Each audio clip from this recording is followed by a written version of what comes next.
सर्व बंधुजनांना प्रभू येशू ख्रिस्ताच्या अतिथोर आणि मोलवान नावामध्ये प्रेमाचा सलाम। उत्पत्ती याचा 41वा अध्याय आणि वचन 38। Genesis chapter 41 and verse 38। उत्पत्ती 41 आणि वचन 38। And Pharaoh said unto his servants, Can we find such a one as this is, a man in whom the Spirit of God is? तेव्हा फारो आपल्या सेवकांना म्हणाला, ज्याच्या ठाई देवाचा आत्मा आहे असा या पुरुषासारखा आपल्याला दुसरा कोणी आढळेल का? May the Lord bless the reading of His holy word. प्रभू वाचलेले वचन आपल्या सर्वांकरिता आशीर्वादाचे करो। Leader as the man of God, पुढारी एक देवाचा माणूस म्हणून। Man in whom the mind of Christ is there. असा मनुष्य की ज्याच्या ठाई ख्रिस्ताचे मन आहे। पण आता दुसरा मुद्दा आहे, man in home the spirit of God is. असा मनुष्य की ज्याच्या ठाई देवाचा आत्मा आहे।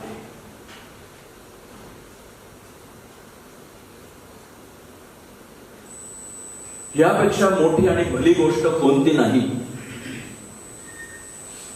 इतक्या मोठ्या राजाने सर्व लोकांच्या समक्ष त्या पुरुषाबद्दल हे वाक्य बोललं।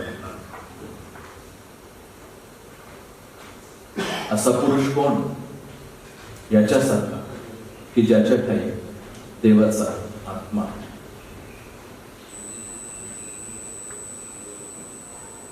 The ultimate gift if God has given to us is the Spirit of God. या जगातून जाण्याच्या अगोदर प्रभू म्हणे, मी दुसरा कैवारी पाठवेन आणि त्याच्याशिवाय आपण जगू शकत नाही, आपण करू शकत। आणि म्हणून प्रभूने आपल्या सेवकांना सांगताना म्हटलं, विशेष प्रेषितांना, प्रेषितांची कृत्ये 1 अध्याय आणि 8वं वचन, त्या ठिकाणी प्रभूने त्यांना विशेष करून सांगितलं होतं की त्यांनी यरूशलेम या ठिकाणी थांबावं आणि त्यांना म्हटलं, तुम्हाला सामर्थ्य प्राप्त होईल जेव्हा देवाचा आत्मा तुमच्यावर येईल। आणि ते वाचलं का? तेव्हा तुम्ही माझे साक्ष द्याल नव्हे, तेव्हा तुम्ही माझे साक्षी व्हाल म्हणे। But ye shall receive power when the Holy Spirit has come upon you, and you shall be my witnesses, not do witnessing. Before doing witnessing, the Lord was enabling them by the Spirit of God, being witnesses. साक्ष देणारे होण्याच्या अगोदर साक्ष होणारे असण्याची गरज। आणि हे कधी उलट व्हायला नको। माझ्या प्रिय बंधुजनांनो, ज्याच्या ठाई देवाचा आत्मा आहे असं ज्या पुरुषाबद्दल या ठिकाणी सांगण्यात आलं, या उत्पत्तीच्या पुस्तकाचं एक आपल्यामध्येच एक सौंदर्य आहे। The book of Genesis is said to be the book of sevens. याला 7 आकड्याचं पुस्तक म्हटलं जातं। का बरं? कारण सुरुवातीला आपण 7 दिवसांचा उल्लेख केलेला पाहतो। 6 दिवसात देवाने सर्व उत्पत्ती, सर्व सृष्टीची निर्मिती केली आणि 7व्या दिवशी त्याने आराम केला। आणि या पुस्तकाच्या शेवटी पुन्हा 7 वर्ष पाहतो, 7 सुकाळाचे वर्ष आणि 7 दुष्काळाचे वर्ष। आणि ह्या 7 दिवस आणि 7 वर्षांच्या मध्ये सुरुवातीला आणि शेवटी दिलेल्या 7 सुंदर चरित्रांना देवाच्या आत्म्याने आपल्याकरिता लिहून ठेवले। आणि हे 7 चरित्रांचा अभ्यास करत असताना सुरुवातीला आपण आदामाबद्दल वाचतो, जो प्रभू येशू ख्रिस्ताचं चित्र आहे. आबेल ज्याने उत्तम अर्पण केलं, नोहा ज्याने एक विश्रांती किंवा विसावा आपल्या लोकांना आणला, अब्राहम ज्याला देवाचा मित्र किंवा वेलीचा पुरुष म्हटलं जातं, इसहाक ज्याला विहिरीचा पुरुष म्हटलं जातं, याकोब ज्याला स्तंभांचा पुरुष म्हटलं जातं, आणि योसेफ त्याला घरांचा पुरुष म्हटलं जातं.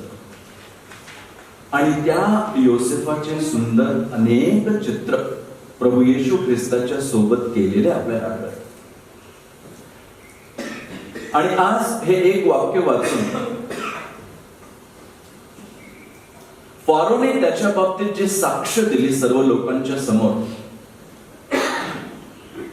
की ज्याच्या ठाई देवाचा आत्मा आहे असा ह्या पुरुषाशिवाय दुसरा कोण आहे.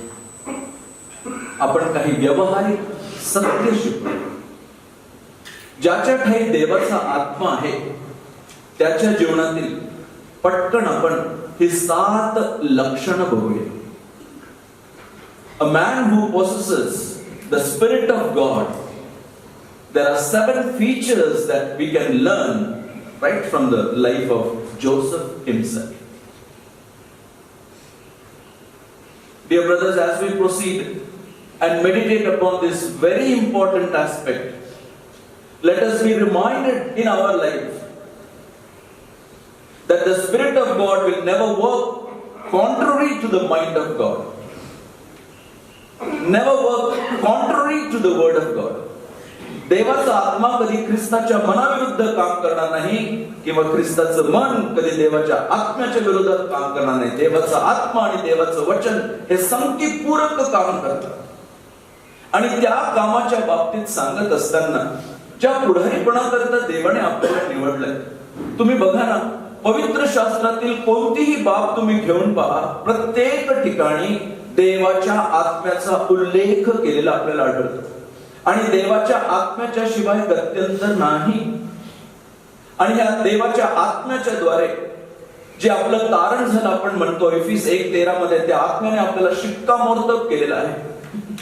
आणि त्या आत्म्याचा पुरावा पुढाऱ्याच्या जीवनातून, विशेष करून प्रत्येक विश्वासणाऱ्याच्या तर हवंच, परंतु पुढाऱ्याच्या विशेष करून आत्म्याने परिपूर्ण असल्याचा पुरावा, आत्म्याचं फळ आणि आत्म्याचं दान, यातून त्याचा पुरावा दिसून येतो. The evidence of that Spirit of God which has brought us to this salvation by sealing, Ephesians chapter 1 and verse 13, should be seen by the fruit in the life of the man of God and by the gift which are endowed by the Spirit of God. A spiritual ministry cannot be done without the help and guidance of the Spirit of God. एक आत्मिक सेवा आत्म्याच्या शिवाय केली जाऊ शकत नाही. किती गरजेचे नाही का? Actually, the brethren assemblies are known, I should have said, were known being led by the Spirit of God. का बरं माहिती का? कारण बंधुजनांच्या मंडळीचं एकत्र येणं, यामध्ये कोणी पुरुष महत्वाचा नसतो. देवाचा आत्मा ज्याप्रमाणे चालवतो त्याप्रमाणे सगळ्या गोष्टी होत असतात. परंतु त्या गोष्टी ह्या दिवसांमध्ये निघून जात असलेल्या, दिसत नसलेल्या आपल्याला आढळून येत आहे. आणि म्हणून जिथे देवाचा आत्मा कार्य करण्यासाठी पुढे असायला हवा आहे, त्याऐवजी त्या ठिकाणी तुलनेचा आत्मा, स्पर्धेचा आत्मा, तडजोडाचा आत्मा काम करत असलेला आढळतो. आणि त्यामुळे देवाच्या कामात किती खंड आलेला आढळतो. Instead of being led by the Spirit of God, we see the contrary work of the spirit of competition, spirit of comparison, and spirit of compromise prevailing amidst the people of God, churches of God, and amidst the leaders in the houses of God. हे प्रभू माझं सहाय्य कर, मला तो आत्मा नको आहे, मला हा आत्मा हवा आहे. आणि हा आत्मा जिथे आहे त्याला एकच अपवाद आहे. कोणता अपवाद आहे माहिती का? या आत्म्याच्या विरोधात काम करण्याकरिता एकच विरोध आहे, एकच अपवाद आहे, एकच प्रतिस्पर्धी आहे. What is that one thing which works contrary to the Spirit? The Lord Jesus Christ himself said, that which is born of the flesh is flesh, and that which is born of the Spirit is spirit. Flesh and spirit always work contrary. आणि या आत्म्यापासून जन्मलेल्या गोष्टींच्या द्वारे आत्मिक सेवा कार्य प्रभू तुमच्या आणि माझ्या जीवनातून करून घेऊ इच्छितो. आणि त्याचं सुंदर चित्र या योसेफाच्या जीवनातून, जो देवाचा आत्मा ज्याच्या ठाई असलेला पुरुष म्हणून आपल्या समोर रेखाटलेला आहे, इतकं सुंदर आहे. मी काय सांगू, आपल्या व्यावहारिक पुढारीपणाच्या जीवनाकरिता हे शिकत असताना देवाच्या दासांनी अगदी उत्तम काळ त्या प्रकारचं वर्णन 1 पेत्र 5 अध्याय आणि पहिल्या 4 वचनातून सांगितलं. The meaning, the mandate, the model and the motivation that you and I need to be the ministers in the house of God. आणि जर त्या 4 गोष्टी आपण लक्षात ठेवल्या आणि ह्या सगळ्या गोष्टींचा एक आढावा घेऊन प्रस्तावानुरूपी पाहून आता आपण आपल्या विषयाकडे वळूया आणि योसेफाच्या जीवनातून ज्याच्या ठाई देवाचा आत्मा आहे याची 7 लक्षणं पटकन आपण बघूया. त्यातील पहिलं लक्षण पाहत असताना माझं मन अभ्यास करत असताना खरोखर फार भरून आलं. कारण आपल्या ख्रिस्ती जीवनातील कोणतीही सेवा असो, प्रिय बंधुजन हो, कृपा करून जे गळत चाललं आहे, जे निघून जात आहे, जे हरवलं आपण पाहत आहोत, जे पडत चाललेलं आहे, या गोष्टी पुन्हा सुधारण्यासाठी जर प्रभू म्हणत आहे ख्रिस्ताचं मन तुला हवं आहे, जर तू माझी सेवा करू इच्छितोस, देवाचा आत्मा तुझ्या ठाई असायला हवाय जर तू माझी सेवा करू इच्छितोस. आणि तोच प्रभू आपल्याला सांगतो की आपल्या ख्रिस्ती जीवनातील कोणतीही सेवा, कोणतंही काम हे देवाच्या आत्म्याच्या सहाय्याशिवाय आपण करू शकत नाही. हे वचन जे आपल्या हातामध्ये आहे ते देवाच्या आत्म्याने प्रेरित करून आपल्याला दिलं आहे. ते वाचण्याकरिता, ते मनन करण्याकरिता, ते अभ्यास करण्याकरिता आपल्याला देवाच्या आत्म्याची गरज आहे. या देवाजवळ प्रार्थना करण्याकरिता, वचन समजण्याकरिता आत्म्याची गरज आहे. प्रार्थना करण्याकरिता रोमकरास पत्र 8 अध्याय किंवा 1 थेसलोनिकरास 5 अध्याय आणि त्या ठिकाणी म्हटलं आहे आत्म्याने प्रार्थना करणं, आत्म्याची मध्यस्थी असणं किती गरजेचं आहे. आणि आपल्या प्रभूची उपासना, आराधना करण्याकरिता आत्म्याचं महत्व सांगितलेलं आढळतं. देव आत्मा आहे आणि त्याच्या उपासकाने त्याची उपासना आत्म्याने व खरेपणाने करावी. ऐकत आहात? वचन असो, प्रार्थना असो, आराधना असो, आत्म्याच्या शिवाय होऊ शकत नाही. एवढंच काय तर गीत गाणं असो. इफिसियन्स पत्र 5 अध्याय आणि 18व्या वचनामध्ये म्हटलं आहे जोपर्यंत आपण त्या आत्म्याच्या द्वारे इंटॉक्सिकेटेड होत नाही, ग्रासले जात नाही, भरले जात नाही, तोपर्यंत ते आध्यात्मिक प्रबंध, आध्यात्मिक स्तुती, आध्यात्मिक आराधना होऊ शकत नाही. गंभीर स्वराने प्रभूची उपासना, आराधना आता इतकं दैहिक होत चाललेलं आहे की आत्मिक गोष्टी जणू काही त्या ठिकाणाहून निघून चाललेल्या आढळत आहेत. जर ह्या सर्व गोष्टी आत्म्याच्या शिवाय होऊ शकत नाही तर आत्मिक सेवा आत्म्याच्या शिवाय कशी होऊ शकेल? एक कल्पना करून पहा, हे 200 जण जे ह्या ठिकाणी, हे 200 जण ख्रिस्ताचं मन असलेले आपल्या स्थानिक ठिकाणी, हे 200 जण प्रभूच्या साक्षीदारासाठी देवाच्या आत्म्याने भरलेले लोक म्हणून आपल्या आपल्या ठिकाणी काय सेवा होईल, काय काम होईल, काय प्रभूचं गौरव होईल. हे सगळं बघत असताना आपण आपल्या स्वतःच्या जीवनात डोकावून पाहूया. आणि या सगळ्या गोष्टींबद्दल विचार करताना माझ्या जीवनातून या 7 गोष्टी दिसून यावा. अगदी पटकन एक एक मुद्दा आपण बघूया. सर्वात पहिली गोष्ट, जेव्हा योसेफाच्या बाबतीमध्ये आपण 37 अध्याय आणि त्यातील 2ऱ्या वचनामध्ये वाचतो, चॅप्टर 37 and verse 2, ज्याच्या ठाई देवाचा आत्मा आहे त्याची काही वैशिष्ट्य पाहत असताना पहिली गोष्ट, ज्याच्या ठाई देवाचा आत्मा आहे तो कळप चारणारा, कळपाची निगा राखणारा असा मनुष्य असेल.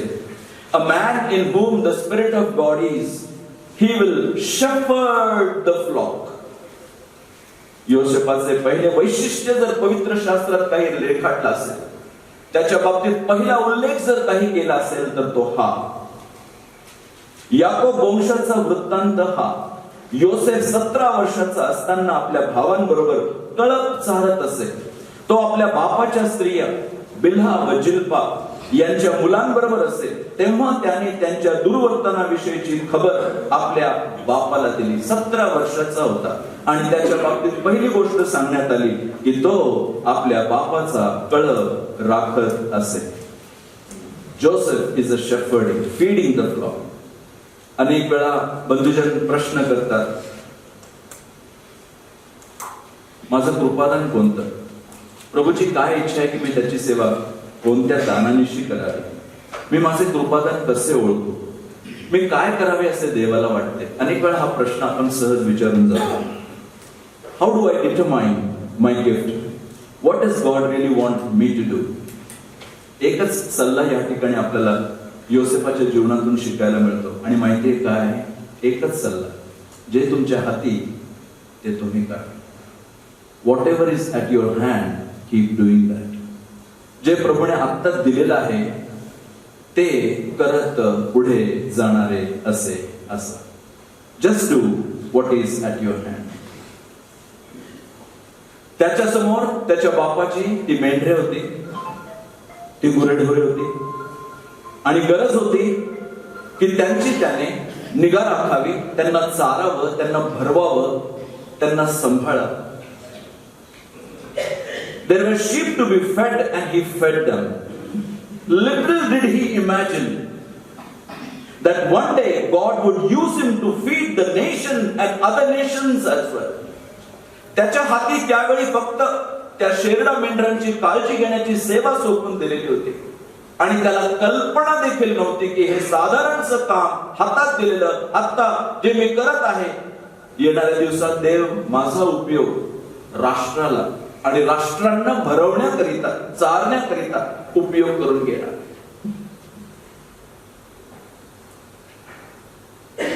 आणि जे काम त्याला त्यावेळी 17 वर्षाचा असताना देवाने सोपून दिलेलं आपल्या बापाची मेंढर राखण्याचं, त्यामध्ये तो जे त्याच्या हाती होतं ते तो प्रामाणिकपणे करत असलेला आपण पाहतो.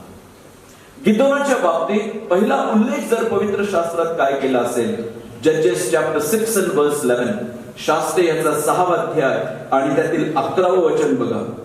त्याच्या बाबतीत पहिली गोष्ट जर कोणती सांगितली असेल, he is threshing wheat at wine press. 6 आणि 11 मध्ये म्हटलं आहे, मग परमेश्वराचा दूत अफ्रा येथे येऊन योआश अबिएजेरी याला एला वृक्षाखाली बसला.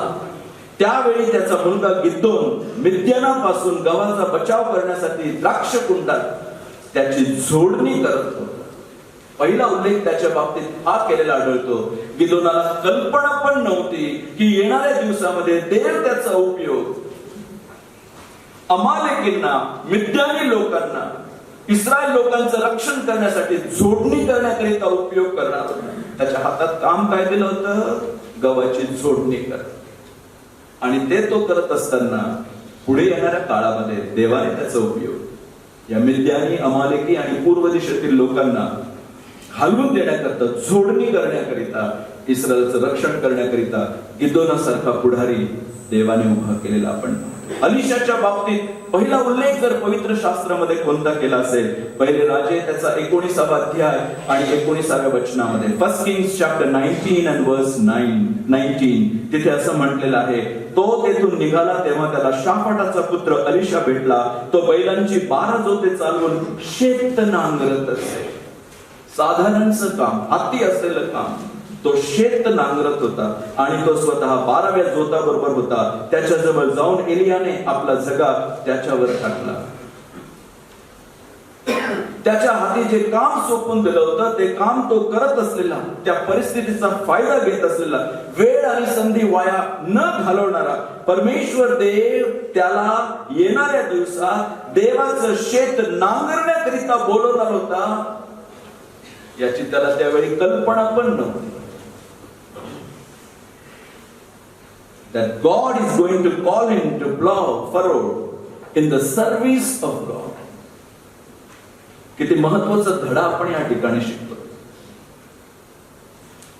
ज्याच्यात हे देवाचा आत्मा आहे तो देवाच्या कळपाचं रक्षण करणारा, सांभाळ करणारा, चारणारा असा आहे. हे मी कसं करावं? आत्ता जे माझ्या हाती देवाने सोपून दिलं आहे तेवढं मी करत पुढे जाणार असावं. येणाऱ्या दिवसात त्यामध्ये प्रभू मला घडवून तयार करून त्याच्या गौरवासाठी कोणत्या कामासाठी उपयोगात नाही त्याची आपण कल्पना पण करू शकतो. But when that is mentioned about him, it is also said for us to draw the lessons from it that Joseph is feeding his flock with his brethren. आणि त्याच वचनामध्ये आपण वाचतो की तो आपल्या बापाच्या स्त्रिया बिल्हा व जिल्पा यांच्या मुलांबरोबर तो कळप चालत असे, त्यांच्या बरोबर तो असे. आणि मला सांगू द्या, त्याच्या बापाच्या स्त्रिया आणि त्यांची जी मुलं होती, त्यांची जी मुलं होती, ज्यांच्या बरोबर तो ती सेवा करत होता, ते सोपं नव्हतं. It was not easy. Those boys were not easy.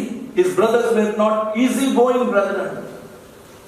परंतु त्याच्या बाबतीत देवाच्या आत्म्याने मुद्दाम आपल्याला लिहून सांगितलेलं आहे की तो त्यांच्या बरोबर कळप चालत असे. अंडरलाईन करा. Man who cannot work with his brethren is not useful for the service of God. जो पुरुष आपल्या बंधुजनांसोबत काम करू शकत नाही, तो देवाच्या सेवेसाठी उपयुक्त नाही. ऐका, ते त्याचे सख्खे भाऊ नव्हते, खरं ते त्याच्या बापाच्या स्त्रिया यांचे मुलं असे भाऊ ते होते. आणि ते काय होते ते आपल्या सर्वांना माहित आहे. जेव्हा तुम्ही आणि मी ह्या जगामध्ये जगतो, आपण सगळेजण वेगवेगळ्या मागोव्यातून आलेलो असतो, वेगवेगळ्या गोष्टी आपल्या जीवनाचा अनुभव असतात आणि आपण सगळेजण वेगळे आहोत. ज्या ठिकाणी मंडळीमध्ये आपण एकत्र येतो, आपण सगळेजण वेगवेगळे आहोत. कोणी देवाच्या दासाने असं म्हटलं आणि ते वाक्य मला फार आवडलं. To dwell above with saints we love is glory, but to live below with saints we know is another story. मराठीमध्ये सांगतो, आपल्याला प्रिय असलेल्या संतांबरोबर वैभवात वर राहणे एक कथा आहे, परंतु आपल्याला परिचित असलेल्या संतांबरोबर खाली जगणे मात्र एक व्यथा आहे. तो आपल्या भावांबरोबर आपल्या बापाचा कळप चालत असते. माझ्या प्रियजन, आपल्या ख्रिस्ती जीवनामध्ये, या सेवेमध्ये हे प्रभू मला ते मन दे की या सर्व परिस्थितीमध्ये पण तुझ्या सेवेत मिळून मिसळून संगममध्ये एक जीवाने, एक चित्ताने, तेच आपण वाचलं फिलिपी 2 मध्ये, तुझ्या गौरवासाठी जगण्यास आणि करण्यास तू माझं सहाय्य कर. तिथे आणखी एक गोष्ट आपण वाचतो. There is one more thing that we read about him in the same verse, that he carried the evil report of his brethren to his father. त्याने आपल्या ह्या भावांच्या दुर्वर्तनाविषयीची खबर आपल्या बापाला दिली. आपल्या इतर भावांना नाही दिली, त्याने आपल्या बापाला दिली. He didn't carry it to the rest of the brethren, but he carried it to the father. एका कुटुंबामध्ये भेटण्याकरिता गेलो. आता आपण जर आपापल्या एकमेकांच्या घरी गेलो तर आपल्याला आढळेल, युजली तिथे लिहिलं असेल यहोशुआ 24:15, मी आणि माझे घराणे तर परमेश्वराची सेवा करणार. किंवा तिथे लिहिलं असेल, ख्रिस्त या घराचा मस्तक आहे आणि या घरातील या सगळ्या गोष्टी अशा आहेत. परंतु त्या घरी जेव्हा गेलो होतो, त्या घराच्या मध्ये कोणती पाटी लावली होती माहिती? कोणतं वचन त्यांनी लिहिलं होतं माहितीये? लेविय त्याचा 19वा अध्याय आणि 16वं वचन. Leviticus chapter 19 and verse 16. आणि तिथे काय लिहिलं माहिती का? तिथे असं म्हटलं आहे, thou shall not go up and down as tale bearer among my people. आपल्या लोकांमध्ये सहाड्या करीत इकडे तिकडे फिरू नकोस, आपल्या शेजाराच्या जीवावर उठू नकोस, मी परमेश्वर आहे. काय वचन लिहिलं होतं? या सगळ्या गोष्टी एका भावाच्या घरात तर लिहिलं होतं, इथे बसून दुसऱ्यांची निंदा करू नका. अगदी स्पष्ट लिहिलं, इथे बसून इतरांच्या चहाड्या करू नका. माझ्या प्रियांनो, 2 मिनिटं विचार करण्यासारखी बाब आहे. आपल्या ख्रिस्ती जीवनामध्ये या सेवेत जर प्रभूने मला पुढारी म्हणून उपयोग करायचा असेल तर या छोट्या छोट्या गोष्टी योसेफाच्या जीवनातून जे आपण पाहतो आपल्या जीवनात, जर देवाचा आत्मा आपल्या ठाई आहे तर ह्या गोष्टी आपल्या जीवनातून नको. या जीवनातून काढून टाकून त्या देवाच्या आत्म्याला आपल्या जीवनात वाव देऊन त्याप्रमाणे जगण्याकरिता प्रभू खरोखर तुमचं आणि माझं सहाय्य करू. त्याचं पहिलं पुनरक्षण, the man who had the spirit of God in him is a man who will shepherd the flock. तो कळपाची निगा राखेल किंवा कळप चालवणारा तो व्यक्ती असेल. दुसरी गोष्ट, उत्पत्ती 39 आणि त्यातील 3रं वचन बघा. Genesis chapter 39 and verse 3. Man in whom the Spirit of God is, the man who will serve God faithfully. ज्याच्या ठाई देवाचा आत्मा आहे तो विश्वासूपणाने सेवा करणारा मनुष्य असतो. पुन्हा सांगतो, ज्याच्या ठाई देवाचा आत्मा आहे तो विश्वासूपणाने सेवा करणारा मनुष्य असतो. 39 आणि 3 मध्ये आपण वाचतो, परमेश्वर त्याच्या बरोबर असल्या कारणाने जे काही तो हाती घेतो त्याला परमेश्वर यश देतो असे त्याच्या धन्याला दिसून आले. त्याच्या घरात बघा तो तसाच होता. पोटिफराच्या घरात बघा तो तसाच होता. फारोच्या घरात बघा तो तसाच होता. या सर्वांच्या मध्ये बंदीशाळेत बघा तो तसाच होता. घरात असो, पोटिफराच्या घरात असो, फारोच्या राजवाड्यात असो किंवा बंदीशाळेत असो, सगळीकडे सर्व वेळी विश्वासूपणा त्याच्या जीवनातून दिसून येत असलेला आपल्याला आढळतो. माझ्या प्रिय बंधुजन हो, या सर्व गोष्टी योसेफाच्या जीवनातून बघत असताना हा विश्वासूपणा ज्या कोणत्या ठिकाणी, ज्या कोणत्या कामात, ज्या कोणत्या परिस्थितीत प्रभू तुम्हाला मनात ठेवतो, जर देवाचा आत्मा आपल्या ठाई आहे तर सर्व वेळी सर्व ठिकाणी हा विश्वासूपणा तुमच्या आणि माझ्या जीवनातून पण दिसून येणं किती गरजेचं आहे. त्याच्या बाबतीत सांगताना मुद्दाम तो शब्द वारंवार वापरलेला आढळतो. आणि देवाचा हात आणि परमेश्वराचा हात योसेफ बरोबर आहे असं दिसून आलं. घरात दिसून आलं, पोटिफराला दिसून आलं, फारोला दिसून आलं, बंदीशाळेच्या नायकाला दिसून आलं, प्रत्येकाला दिसून आलं. परमेश्वराचा हात याच्या बरोबर. आणि म्हणून आपली प्रार्थना, हे देवा तुझा हात माझ्यावर सदोदित असू दे, तुझ्या हातामध्ये तू मला सांभाळून ठेव. आणि जे परमेश्वराच्या हातात आहे माझ्या प्रियांनो, ते विश्वासूपणाने परमेश्वरा प्रित्यर्थ दिलेली सेवा करत पुढे जाणारे असे असतात. ज्याच्या ठाई देवाचा आत्मा आहे तो विश्वासूपणाने परमेश्वराची सेवा करणारा असा मनुष्य असतो. उपदेशक 9 आणि 10 मध्ये म्हटलेलं आहे, एक्लेसियास्टिस 9 and 10, जे काही काम तुझ्या हाती पडेल, जे काही काम तुझ्या हाती पडेल ते सगळे सामर्थ्य खर्च करून तू कर. 2 पैकी एकच सेवा आहे. जेव्हा प्रभू येईल आपण प्रभूकडनं त्या प्रशंसनीय शब्दांना ऐकू इच्छितो. 2 पैकी एकच सेवा आहे. Either there is a faithful service or a slothful service. एक तर ती विश्वसनीय सेवा आहे, नाहीतर ती आळशीपणाची सेवा आहे. शाबास माझ्या भल्या आणि विश्वासू दास. दुसऱ्याला म्हणावं लागलं आळशी दास. 2 पैकी एकच सेवा आहे. Either faithful service or a slothful service. आणि आपण आपल्या जीवनात डोकावून पाहून त्या प्रभूला उत्तर देऊ शकू की माझी सेवा कोणत्या गुणलक्षणांनी दिसून येते, विश्वासू की आळशी. म्हणून शास्त्रात म्हटलं आहे, it is required of a steward that he be found faithful. कारभारी तर सर्व बाबतीत विश्वासू असतात. Man in whom the Spirit of God is will shepherd the flock. Man in whom the Spirit of God is, ज्याच्या ठाई देवाचा आत्मा आहे तो कळप चालणारा मनुष्य असेल. 2, तो विश्वासूपणाने सेवा करणारा मनुष्य असेल. 3, 40वा अध्याय, उत्पत्ती 40 आणि त्यातील 3रं वचन, Genesis 40 and verse 3. Man in whom the Spirit of God is will suffer patiently. ज्याच्या ठाई देवाचा आत्मा आहे, 3री गोष्ट, तो धीराने दुःख सहन करणारा मनुष्य असेल. धीराने दुःख सहन करणार. उत्पत्ती 40 आणि 3 मध्ये आपण वाचतो, तेव्हा त्याने गारद्यांच्या सरदारांच्या वाड्यात कैदेत त्याला गारद्यांच्या सरदाराच्या वाड्यात कैदेत ठेवले. तेथेच योसेफही अटकेत होता. योसेफ अटकेत होता. त्याच्या जीवनातील ही फार मोठी परीक्षा होती. कारण जो गुन्हा त्याने केला नाही त्याकरिता त्याला अटकेत टाकण्यात आलं.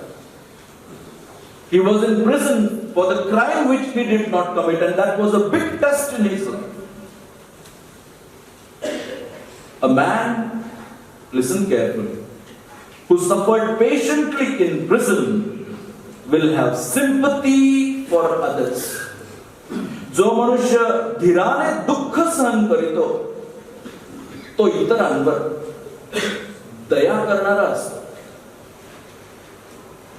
बघा ना, त्याच्याबद्दल ते आपल्याला आश्चर्य वाटतं जेव्हा त्या बंदीशाळेत जाऊन आपण त्याने बोललेलं वाक्य वाचतो. त्याच अध्यायातील 7वं वचन बघा. लुक ॲट वर्स 7. तेव्हा आपल्या धन्याच्या कारागृहात आपल्या बरोबर असलेल्या त्या फारोच्या सरदारांना त्याने विचारले. काय विचारले? आज तुमची तोंडे का उतरलेली दिसतात? त्याने त्या आचार्याच्या नायकांना आपण विचारलं, तुमची तोंडे का आज खिन्न दिसत आहे? तुमची तोंडे आज का उतरलेली दिसत आहे? खरं पाहता योसेफाचा चेहरा उतरणं, योसेफाचा चेहरा खिन्न असण्याची अनेक कारणे त्याच्या स्वतःच्या जीवनात होती. इतकं सगळं काही त्याच्या जीवनात असताना का बरं? कारण त्याच्या भावांनी त्याला विकलेलं, गुन्हा न करता त्याला बंदीशाळेत टाकलेलं, आणि या सर्व दुःख त्रासात त्याची काही चूक नसताना या सर्व परिस्थितींना तोंड देत तो जेव्हा पुढे जात होता, हे सर्व तो निमूटपणे, शांतपणे, धीराने सहन करत असलेला आपण पाहतो. ज्या गोष्टी त्याने खरोखर केल्या नाही त्या गोष्टी तो सहन करत असलेला. खरं पाहता प्रभूचा तो एक स्वभाव त्याच्या जीवनातून दिसून येतो. When he was reviled, he reviled not again. जेव्हा त्याच्यावर दोष देण्यात आला, जेव्हा त्याला सर्व गोष्टींचा विरोध करण्यात आला, त्याने मात्र त्या प्रकारे त्यांच्याशी बदला कधी घेतला. याने पण त्या सर्व परिस्थितीमध्ये, कोणत्याही गोष्टीमध्ये दुःख सहन करणारा. माझ्या प्रिय बंधुजन हो, अनेक वेळा पुढारी म्हणून या प्रभूच्या सेवेत पुढे जात असताना तुम्ही आणि मी आपल्या बाबतीत, आपल्या कुटुंबाच्या बाबतीत, आपल्या स्वतःच्या बाबतीत इतके गुंतून जातो की आपल्याला इतरांकडे पाहण्यास, इतरांबद्दल विचारपूस करण्यास आणि त्यांच्या बाबतीत चौकशी करून या सगळ्या गोष्टी पुढे नेण्यास सवड नसते, वेळ नसते. परंतु हा देवाचा दास, देवाचा आत्मा ज्याच्या ठाई असल्याच्या बाबतीत त्याने धीराने दुःख सहन करण्याचं जे चित्र आपल्या समोर दिलं आहे त्यातून आपल्याला कळून चुकतं धीराने काय निर्माण होते? धीराने शील निर्माण होते. आणि हा धीर नसल्यामुळे, अधीर झाल्याने कितीतरी गोष्टींच्या प्रसंगांना आपण तोंड देत असलेले, उगीच त्या परिस्थितीमध्ये अडकलेले आपण पाहतो. धीराने शील म्हणजे चरित्र, स्वभाव घडविला जातो. आणि तो स्वभाव असा की जो इतरांबद्दल विचार करणारा, इतरांवर दया करणारा. या सर्व परिस्थितीतून देव त्याला नेत होता, देवाचा हात त्याच्याबरोबर होता, देव त्याला घडवत होता. आणि देवाच्या आत्मा ज्यांच्या ठाई आहे त्यांच्या ठाई प्रभू तेच काम करत असलेला आपल्याला आढळतो. हे प्रभू, माझं शील तू घडव, माझं चरित्र तू घडव, मला पण तो स्वभाव दे, जेणेकरून ह्या योसेफाप्रमाणे तुझा हात माझ्या जीवनामध्ये पाहून या सर्व स्थितीमध्ये देखील मी धीराने दुःख सहन करत प्रभू तुझी सेवा विश्वासूपणे करत पुढे जाण्यास तू माझं सहाय्य कर. ज्याच्या ठाई देवाचा आत्मा आहे तो कळत चालणारा मनुष्य असेल, तो विश्वासूपणाने सेवा करणारा मनुष्य असेल, तो धीराने दुःख सहन करणारा मनुष्य असेल. चौथी गोष्ट 41वा अध्याय आणि त्यातील 16व वचन, chapter 41 and verse 16. Man on whom the Spirit of God is, he will speak plainly for God. ज्याच्या ठाई देवाचा आत्मा आहे तो मनुष्य निर्भीडपणे देवाबद्दल बोलणारा मनुष्य असेल. 41 आणि 16. योसेफ फारोला म्हणाला, मी कोण सांगणार? फारोला शांती देणारे उत्तर devil's did. 32व वचन, हे स्वप्न फारोला दोनदा पडले, याचे कारण हेच की हे देवाने ठरवले, देव ते लवकरच घडवून आणणार. एक मिनिट विचार करा बरं, हे वाक्य बोलत असताना आता तो त्या बंदिशाळेतून बाहेर आणलेला आहे आणि त्याला ही एकच संधी आहे. बंदिशाळेतून त्याला बाहेर बोलवलं असताना आपली बाजू पटवून देण्याकरिता हे बघ, आता राजासमोर मात्र तू स्वतःला पटवून दे, तू स्वतःच्या गोष्टी सांग, स्वतःच्या बाबतीत बोल, आणि जेणेकरून या सगळ्या परिस्थितीतून तू सुटू शकशील, अशी त्याच्याकडे ती संधी होती. परंतु या सर्व गोष्टीमध्ये त्याने आपल्या स्वतःला उंच करून स्वतःची बाजू मांडण्याचा प्रयत्न करण्याऐवजी, हे प्रत्येक देवाच्या दासाच्या बाबतीत आपण पाहू, त्याने एक शब्द वापरला फारोच्या समोर, त्याने एक शब्द वापरला आणि फारोला सिंहासनावरून खाली उतरवलं आणि देवाला त्या उंच सिंहासनावर असलेलं त्याला दाखवलं. He spoke one word before Pharaoh and he dethroned him and enthroned his God.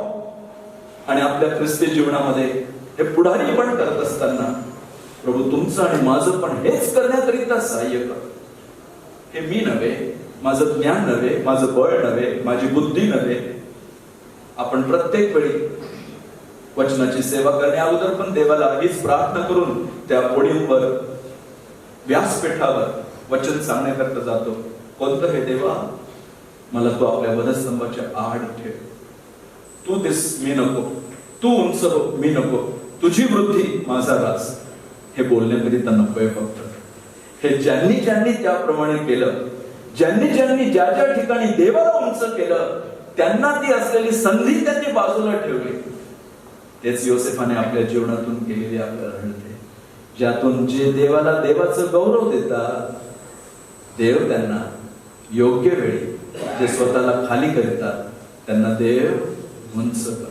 ही मोठी सेवा प्रभूने आपल्याला दिली. माझ्या प्रिय बंधुजन हो, ज्याच्या ठाई देवाचा आत्मा आहे, एक तो कळत चालणारा मनुष्य असेल, 2 तो विश्वासूपणाने सेवा करणारा मनुष्य असेल, 3 तो धीराने दुःख सहन करणारा मनुष्य असेल, 4 तो निर्भीडपणे देवाबद्दल बोलणारा असेल. प्रभू तुमचं आणि माझं मुख देवाच्या नावाने, देवाच्या स्वभावाने, देवाच्या चरित्राने, देवाच्या गोष्टीने भरलेलं करू, की प्रत्येक गोष्टीमध्ये आपणही त्याप्रमाणे करून प्रभूची सेवा करत पुढे जाऊ शकू. 5वी गोष्ट, ज्याच्या ठाई देवाचा आत्मा आहे. 41वा अध्याय, चॅप्टर 41 वर्स 55 and 56. Genesis 41 verse 55 and 56. Man in whom the Spirit of God is, he will sustain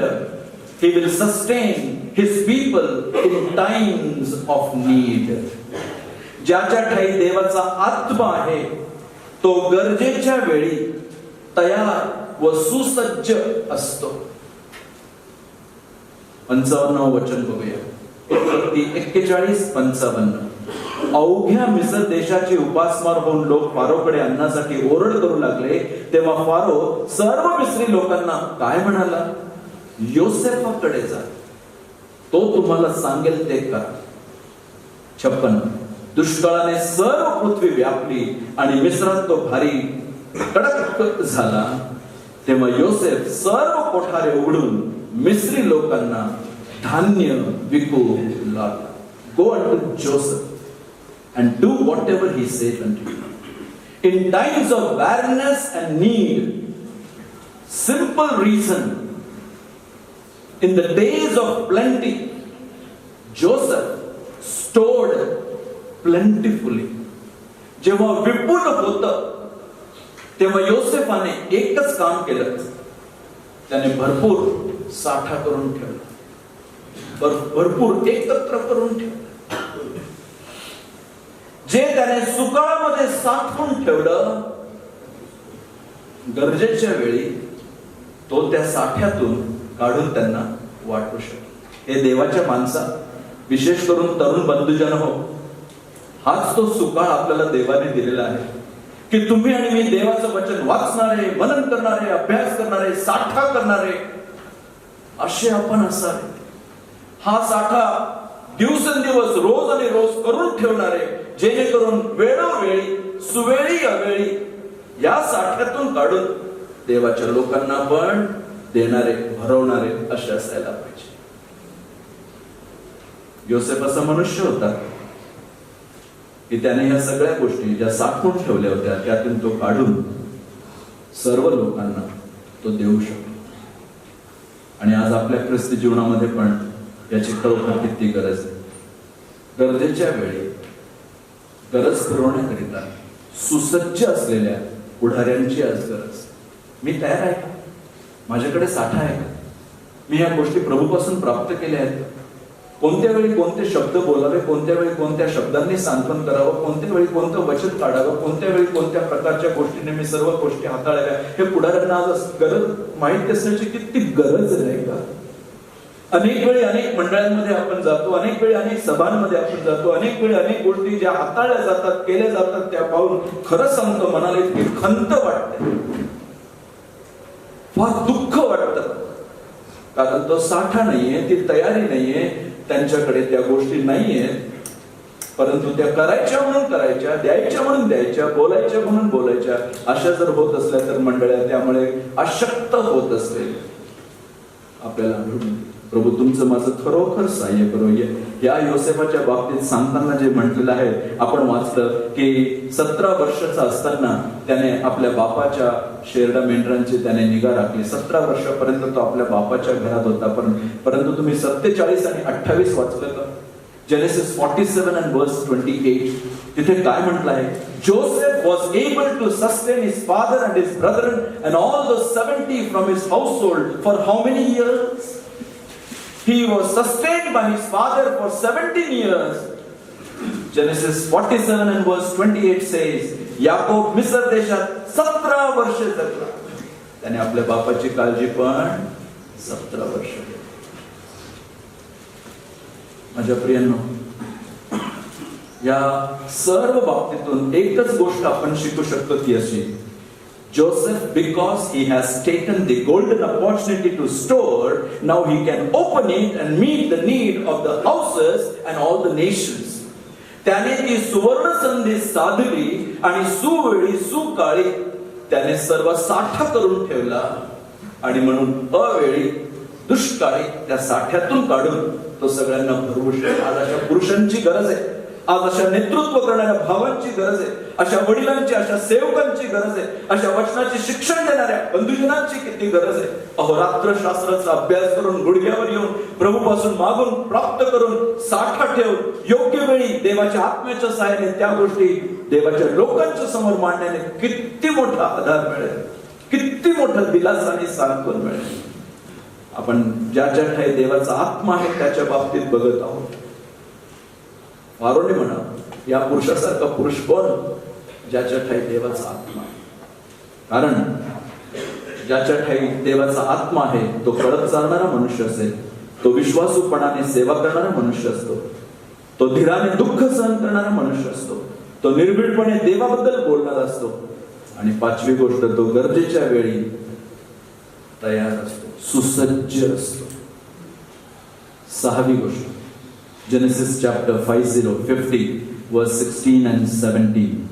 Man in whom the Spirit of God is, he can see the overruling hand of God in his life. ज्याच्या ठाई देवाचा आत्मा आहे तो आपल्या जीवनामध्ये वर्चस्व करणारा देवाचा हात पाहत असतो. ज्याच्या ठाई देवाचा आत्मा आहे तो आपल्या जीवनात वर्चस्व करणारा, नियंत्रण करणारा, अधिकार असलेला देवाचा हात पाहतो. उत्पत्ती 50 वचन 16 आणि 17. त्यांनी योसेफाला सांगून पाठवले की आपल्या बापाने मरणापूर्वी आम्हाला आज्ञा केली ती अशी. भाऊ बोलतायत, योसेफाशी बोलतायत, बापाचं नाव घेऊन बोलतायत. 17व वचन, तुम्ही योसेफाला सांगा, तुझ्या भावांनी तुझे वाईट केले, हा त्यांचा अपराध व पातक यांची क्षमा कर. योसेफा, बापाने आम्हाला सांगितलं बरं का मरण्याच्या अगोदर की आम्ही तुला येऊन भेटावं आणि तुला या गोष्टी सांगाव्या. काय? की हा त्यांचा अपराध व पातक यांची तू त्यांना क्षमा कर. आता आपल्या बापाच्या देवाचे जे आम्ही दास, त्या आमचा अपराध क्षमा करा अशी आम्ही विनंती करतो. हे त्यांचे भाषण ऐकून योसेफाला रडू आले. आणि 20वे वचन बघितलं, या सर्व परिस्थितीतून जात असताना तो काय बोलू शकला? तुम्ही माझे वाईट योजले, वर्स 20, पण आज पाहता त्याप्रमाणे अनेक लोकांचे प्राण वाचावे म्हणून देवाने ते चांगल्यासाठीच योजले होते. तर आता भिवू नका, मी तुमचे व तुमच्या मुलाबाळांचे संगोपन करेन. या प्रकारे त्याने त्यांच्याशी ममतेने बोलून त्यांचे समाधान केले. He says to his brethren, he meant evil, but God meant it for good. आणि एका वाक्यामध्ये बोलून जाणं फार सोपं असेल, परंतु त्याला उचलून खड्ड्यात टाकणं असो, तिथून काढून ते विकणं असो, तिथून पोटीफराच्या घरामध्ये ते संकट येणं असो, तिथून बंदीशाळेत पडणं असो, हा सगळा प्रवास पाहता तो सोपा नव्हता. It was not easy. Yet in all these things, if Joseph could say that, whether I was in the house of my father or in the pit or in Potiphar's house or in prison or in Pharaoh's house, in all places, finally he could say to his brethren, you meant it evil, but God meant it for our good.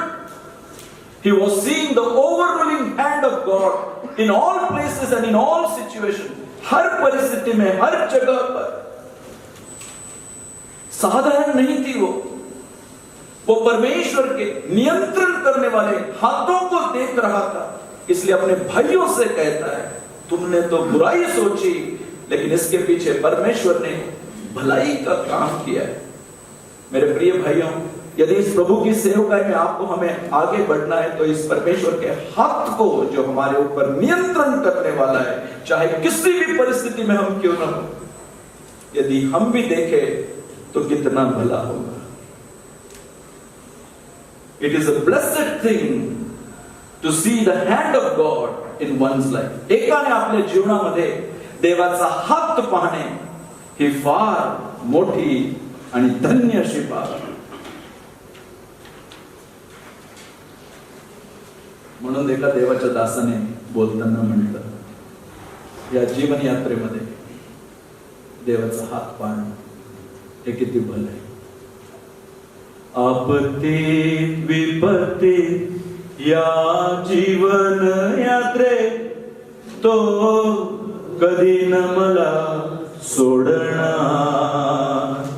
आपत्तीत विपत्तीत या जीवन यात्रेत तो कधी न मला सोडणार. माझा येशू मला प्रिय फार, या जीवनात तोच आधार. माझा येशू मला प्रिय फार, या जीवनात तोच आधार. आपत्तीत विपत्तीत या जीवन यात्रेत तो कधी न मला सोडणार. हे बोलण्याकरिता फार सोपं आहे, हे गाण्याकरिता पण सोपं आहे, परंतु ज्या परिस्थितीतून तुम्ही गेलेले आहात, ज्या परिस्थितीतून मी गेलेलो आहे, आपण कधी विसरू शकणार नाही. माझ्या भावा, या सेवेमध्ये कधी निराश होऊ नकोस. माझ्या भावा, कधी खच्चित होऊन या सेवेमधून पाऊल मागे टाकण्याचा विचार सैतानाला तुझ्यामध्ये तू पेरू देऊ नकोस. या सर्व परिस्थितीमध्ये योसेफाने परमेश्वराचा हात आपल्यावर पाहिला आणि म्हणून तो आपल्या भावांना बोलू शकतो. आपलं खरं पाहता कोणी काही बिघडवू शकत नाही. चांगलं हो की वाईट हो, जे ज्यांच्या ठाई देवाचा आत्मा आहे त्यांच्याकरिता सर्व गोष्टी मिळून तो काय करतो? कल्याणकारक असतो. Everything works together for good to them that love God. त्या प्रभूवर प्रीती करून पुढे जात असताना ज्याच्या ठाई देवाचा आत्मा आहे त्याच्या बाबतीतील या 7 गोष्टी सांगत असताना आपण आपल्या मनामध्ये स्वतःच्या बाबतीत विचार करून म्हणूया, खरंच मी गळत जाणारा मनुष्य आहे का? मी विश्वासूपणाने प्रभूची सेवा करणार आहे का? मी धीराने दुःख सहन करत पुढे जाणारा मनुष्य आहे का? मी निर्भीडपणे देवाला उंच करणारा मनुष्य आहे का? मी गरजेच्या वेळी प्रत्येक वेळी माझ्या भांडारातून काढून वाटण्याकरिता मी सुसज्ज आणि तयार असा आहे का? मी आपल्या जीवनामध्ये कोणत्याही परिस्थितीमध्ये वर्चस्व करणारा, देवाचा हात मी पाहत पुढे जाणारा मनुष्य आहे का? त्याच्या ठाई देवाचा आत्मा आहे. 7वी आणि शेवटची गोष्ट, ज्याच्या ठाई देवाचा आत्मा आहे त्याची नजर, त्याची दृष्टी ही दुसऱ्या देशावर असते, पैलतीरी असते. Genesis chapter 50 and verse 25. Man in whom the Spirit of God is, he gets his sight upon another country. ज्याच्या ठाई देवाचा आत्मा आहे त्याची नजर ही पैलतीरी असते. मग योसेफाने इस्रायल वंशजांना शपथ घालून म्हटले, देव खरोखर तुमची भेट घेईल तेव्हा तुम्ही माझ्या अस्थी येथून घेऊन जा. मला इथे पुरू नका, मला इथे गाडू नका, मला इथे ठेवू नका, मला इथून उचला, माझ्या अस्थी का असेल ना त्या इथे ठेवू नका. त्याची नजर पैलतीरी. माझ्या प्रियांनो, त्या पैलतीरी आपण प्रत्येक जण जाणार आहोत. इकडून तिकडे जाण्याची वेळ अगदीच जवळ आली. मला तर मन करतं की त्या प्रभूच्या दुसऱ्या येण्याबद्दलचा संदेश पुन्हा सांगावा. प्रभूचं येणं अगदीच जवळ आहे. कसं सांगू मी, अगदीच जवळ आहे. आणि इकडून सुटून तिकडे जाण्याची वेळ अगदीच जवळ आहे. अगदी थोडा काळ राहिलाय. आणि या थोड्या काळामध्ये प्रभूने सोपून दिलेली ही सेवा पार करत असताना माझ्या प्रियांनो, जसं योसेफ आपल्या भावांना म्हणत आहे की मला इथे तुम्ही गाळू नका, मला मिस्रामध्ये तुम्ही ठेवू नका, त्या पुस्तकाच्या बाबतीत विचार करताना उत्पत्तीचं पुस्तक वाचून पाहिलं तर सुरुवातीला म्हटलं आहे प्रारंभी देवाने, उत्पत्तीच्या पुस्तकाच्या शेवटी म्हटलं आहे काय की मिस्रामध्ये त्यांनी पेटी केली.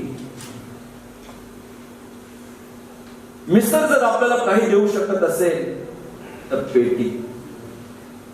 पेटी कॉफिन, त्याच्याशिवाय मिस्र काही देऊ शकत नाही. That's why the scripture says never leave for Egypt. मिस्राकरिता जीवन जगू नका.